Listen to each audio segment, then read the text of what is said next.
Hello and welcome to Cannon County High School Algebra 2. The last 3 days we have been finding the missing sides and angles of triangles by using the law of sines and by using the law of cosines.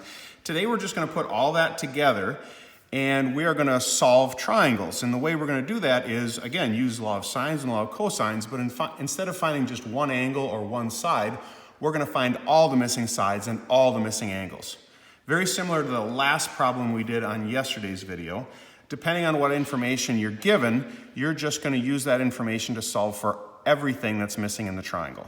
Okay, so this kind of puts it all together. So, Mr. Lyon, I'm going to have you supervise from over here again and make sure that we don't make any mistakes.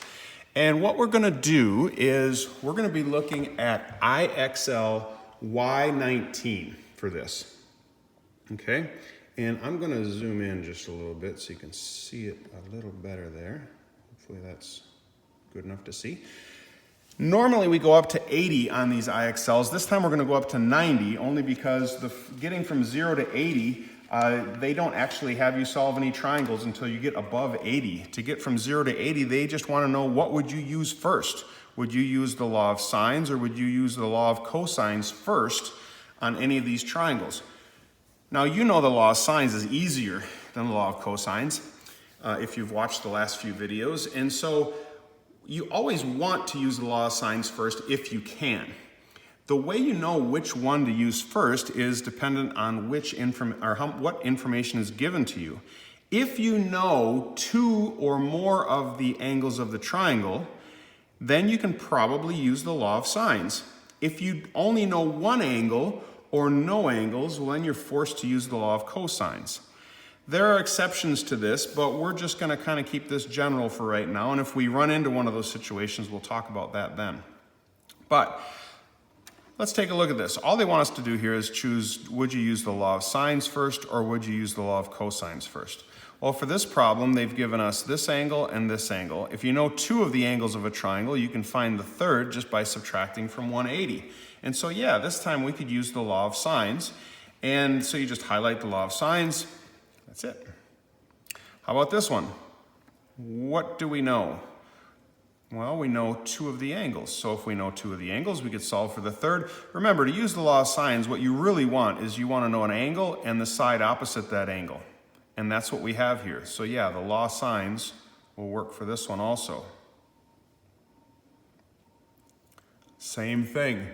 Angle, angle. We could figure out this angle first by subtracting from 180. And once we figured out that angle, well, they've given us this side down here. So the law of sines should work for that one as well. What about this one? This one, we know this angle. We do not know the side opposite that angle. And we don't know anything else about the other two angles. So on this one, we would be forced to use the law of cosines. Those of you who took geometry class know that this is kind of like what you used to call side angle side, where you got two sides and the included angle. And anytime you have side angle side or side side side, when you don't know any angles, you're forced to use the law of cosines. You can see we're already up to 60. Here again, we know two angles, so this is going to be law of sines. You know two angles, so that's going to be the law of sines. This first part's really easy. Let's see, this time we know no angles. All we know is the sides. So yeah, you're definitely forced to use the law of cosines on this one. This is kind of like the kind of problem we did yesterday where you would have to actually do quite a bit of algebra in order to find one of the angles first. Then you could use the law of sines after you found that angle. All right, now you can see we're over 80%. So now they're going to have us actually solve a triangle. So let's do that. This triangle, let's see, they not only want us to find a side, they want us to find side X, side Y, and the measure of angle Y. So we're going to solve for everything that's missing, kind of like we did yesterday at the very end. So what I'm going to do is I'm going to draw this on paper just to recreate it, to make it easier for me to do this, because I have to be able to do a little bit of work here. So I'm going to try to redraw this triangle. It's not going to be drawn to scale, and it's probably not going to be drawn very well, but you get the idea. There's angle Y, angle W, and angle X. They're telling me that this angle is 31 degrees, this angle is 122 degrees, and this side is 23. They want me to find side X, side Y, and the measure of angle Y. So let's do that. Just like the other problems, the first thing we want to figure out is what are we going to use first, the law of cosines or the law of sines? And since we know two of the angles, we can use the law of sines, which is good news because that's easier. So let's find the missing angle, angle Y, just by subtracting these two from 180. And before we do that, hit the mode button on your calculator and make sure you have degrees highlighted in the mode, because otherwise you're going to get really frustrated and get a lot of wrong answers. Make sure yours says degrees before you get started. But let's take 180 minus the 122 and the 31, and that gives us 27. So now I know that the measure of angle Y is 27 degrees. I'm going to put that in my picture. And now let's use the law of sines. The law of sines is where you use an angle and the side opposite to start with. The only one that we have that for is this one. 122 degrees is opposite the side that's 23. So we're going to say 23 divided by the sine of 122 is equal to, well, let's find x first. You don't have to go in order, but let's find side x.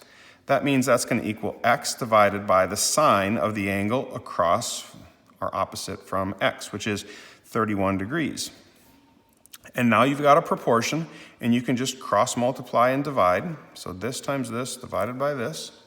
Do that on your calculator. So 23 times the sine of 31, and we're going to divide by the sine of 122. So let's try that. 23 times the sine of 31.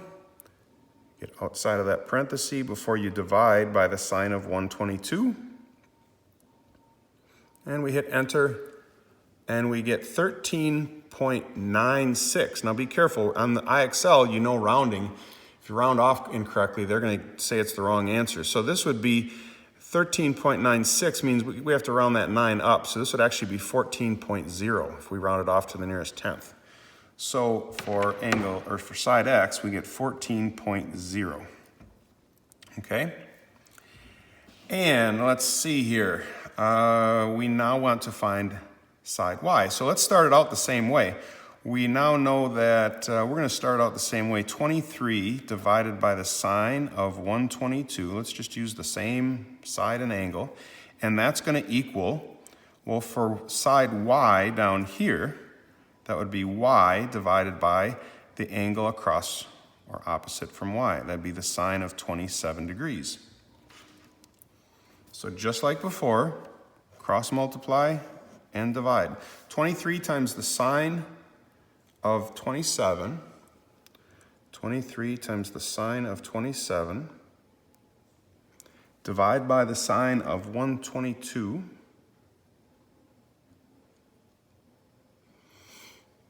And we get 12.3.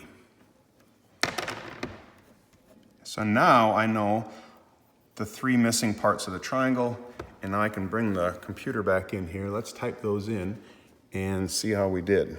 14.0 is what we got for X. For Y, we got 12.3. And for angle Y, we got 27. Cross your fingers, see how we did. And it says we got it right. All right, good. Well, let's try one more. All right, let's see here. This time, what are we given? Well, let's just do one more because I don't want to make this video too long. I think you get the idea. This one, they are giving us this side, and this angle. They've only given us one angle, so what do we have to use? That's right, we have to use the law of cosines for this one. So just like before, I'm just going to draw this triangle on paper because I know I have to do just a little bit of work. Maybe you're smart enough to do this without drawing it, but I'm not. I'm going to draw it because it helps me to see what I'm doing at the same time that I do all of the... I want you to be able to see not only the triangle, but also the work that I'm doing to figure these out.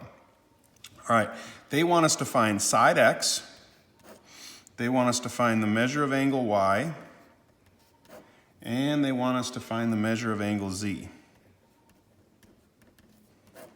So let's do that. Law of cosines. Let's see, here we go.